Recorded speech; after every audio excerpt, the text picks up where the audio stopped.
Hello, Hillcrest students, Oakland students, and readers throughout the world. I'm Mr. Pabst. I am the librarian at Hillcrest School in Oakland. Welcome to my story time. Today I thought I'd read a book about a family that spends a lot of time together. And every member of that family plays a part, plays a role.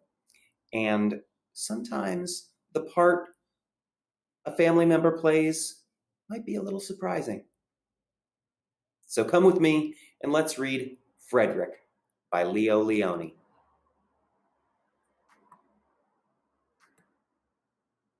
Frederick by Leo Lionni.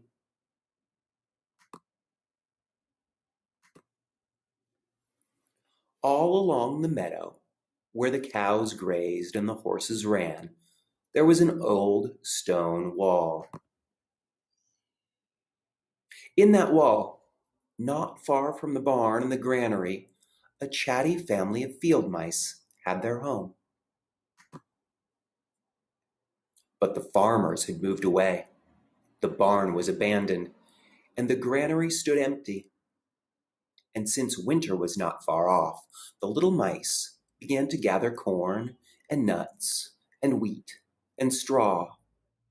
They worked all day and night, all except Frederick.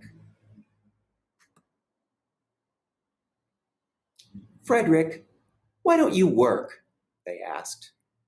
"I do work," said Frederick. "I gather sun rays for the cold, dark winter days."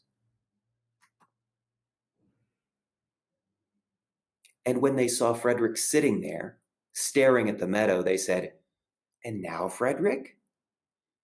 "I gather colors," answered Frederick simply, "for winter is gray." And once Frederick seemed half asleep. "Are you dreaming, Frederick?" they asked reproachfully.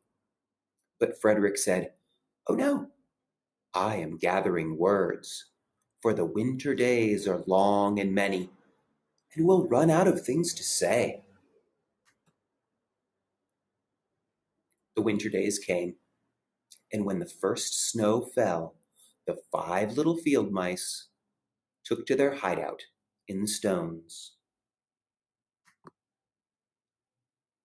In the beginning, there was lots to eat, and the mice told stories of foolish foxes and silly cats. They were a happy family.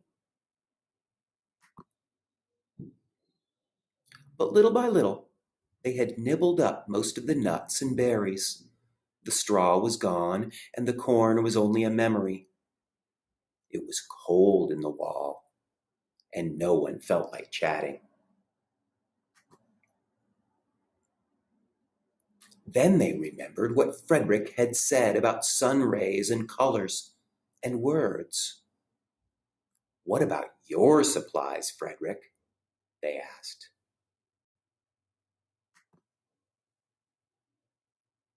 "Close your eyes," said Frederick, as he climbed on a big stone. "Now I send you the rays of the sun. Do you feel how their golden glow?" And as Frederick spoke of the sun, the 4 little mice began to feel warmer. Was it Frederick's voice? Was it magic? "And how about the colors, Frederick?" they asked anxiously. "Close your eyes again," Frederick said. And when he told them of the blue periwinkles and the red poppies and the yellow wheat and the green leaves of the berry bush, they saw the colors as clearly as if they had been painted in their minds. "And the words, Frederick?" Frederick cleared his throat. Waited a moment. And then, as if from a stage, he said, "Who scatters snowflakes? Who melts the ice? Who spoils the weather? Who makes it nice? Who grows the 4-leaf clovers in June? Who dims the daylight? Who lights the moon? 4 little field mice who live in the sky. 4 little field mice, like you and I.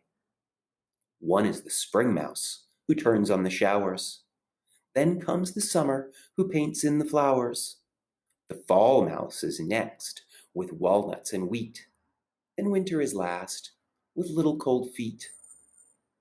Aren't we lucky the seasons are 4? Think of a year with one less, or one more. When Frederick had finished, they all applauded. "But Frederick," they said, you are a poet." Frederick blushed, took a bow, and said shyly, "I know it."